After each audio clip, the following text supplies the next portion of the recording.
backstage at the National Wrestling Alliance, and I am about to share the spotlight with Miss Chelsea Green. Thank you. I usually don't share the spotlight either. You don't like to share very much at all, Chelsea Green. I mean, just saying. So I am just saying too, so we should both feel blessed. We should. You're welcome. You're welcome. Thank you. So I'm trying to keep up with you. You're married, you're in Paris. Yeah. You're absolutely. like, you're married, your husband's the world champion, and you're attacking your friend Mickie James.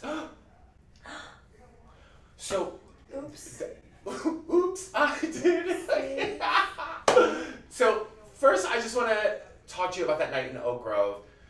We were together, your husband becomes the National Wrestling Alliance champion, and certainly you are not one of those women who hitches your wagon to any man, but it had to feel amazing for the world to see what you know and have known for a while. But I think that you put it so beautifully. I know what he's capable of. I've always known.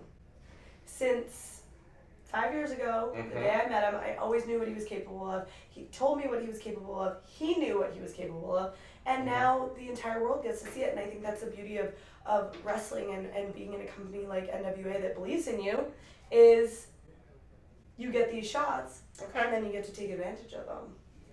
So, oh my gosh, I'm a little perturbed because I'm like, does National Wrestling Alliance see the potential in you, or did y'all come in and bully your way into that title match? I mean, either way, potato. Well, we got it. Right. We got it. And I'm not going to argue with success because success is success. We got it, and you know what? The internet keeps saying that we bullied our way into me getting a match on that pay-per-view in the Crockett Cup. But guess what? At the end of the day, I got it. I deserved that title match, and I did not get pinned, okay? If you were going to say anything about that, I was not going to say anything about that. I felt like you were going in that direction. She's threatened by my glamour. No, I was not going to say that at all. I would say that I would not have questioned you being in title contention because your debut basically for the National Wrestling Alliance was winning the big cup at Empower. So that was my NWA debut as well. It was not lost on me. But since then, it's been a bit of a winding road for you and your husband in this company because the fans, I think, initially wanted to love you and did love you, and then now there's questions and skepticism because... Because what? I think largely because of the fact that some people would say that Matt is correct. He is, and you two may well be here to save the NWA or bring it into a modern era. But there's others who would say that he came and won a title that is legendary in its own right, with a rich legacy, and doesn't need saved. And those are the people who don't like change. And guess what? If you don't like change, then get out. Either move forward with me or get out of my way.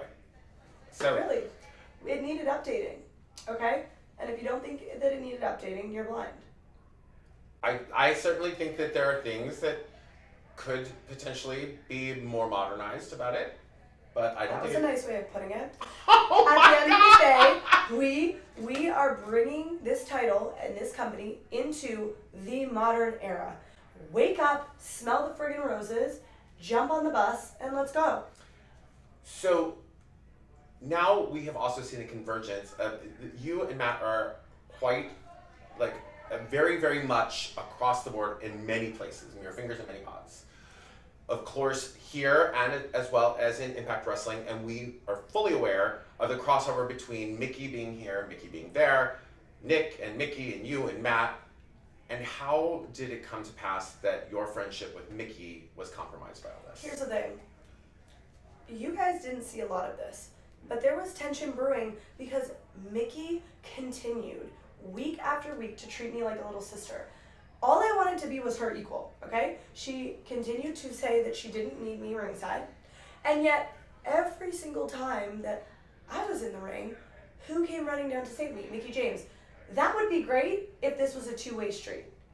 But you can't say that you don't need me, but I need you. That's not fair. I have been doing this on my own for the past 7 to 8 years.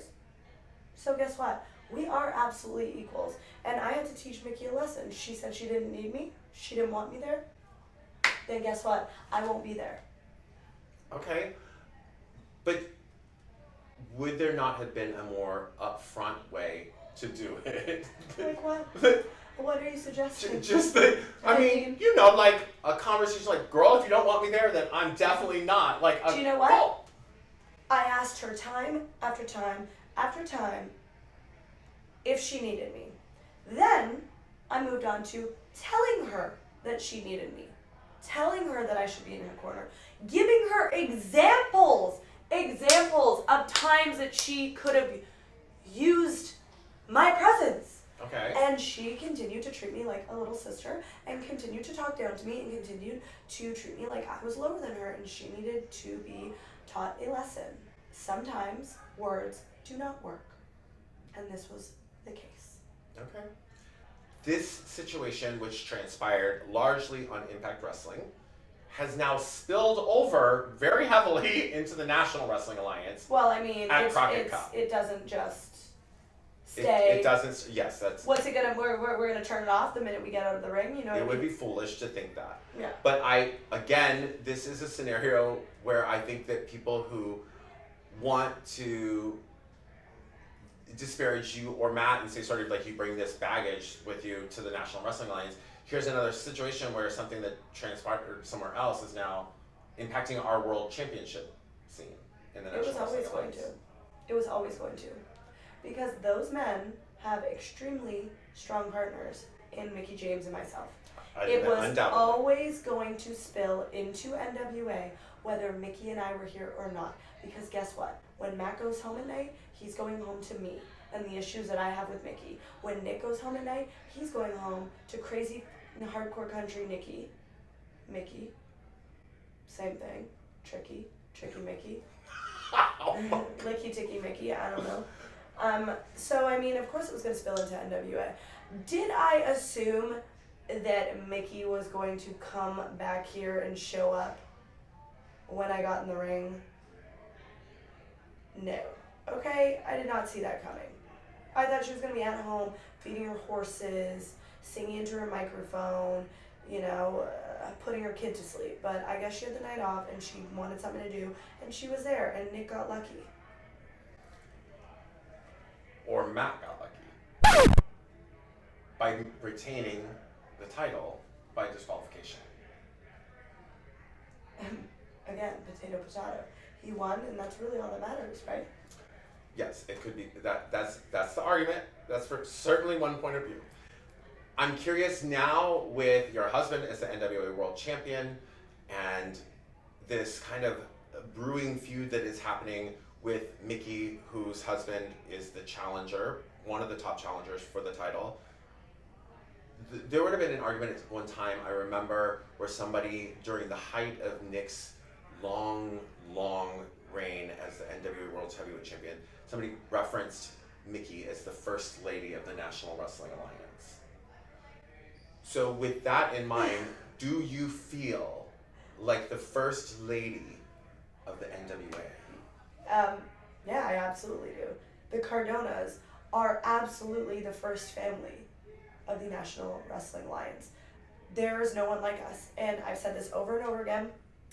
There's no unit who travels the world as much as we do, who wins titles as much as we do, who looks the way we look, who works in a cohesive unit the way that we work.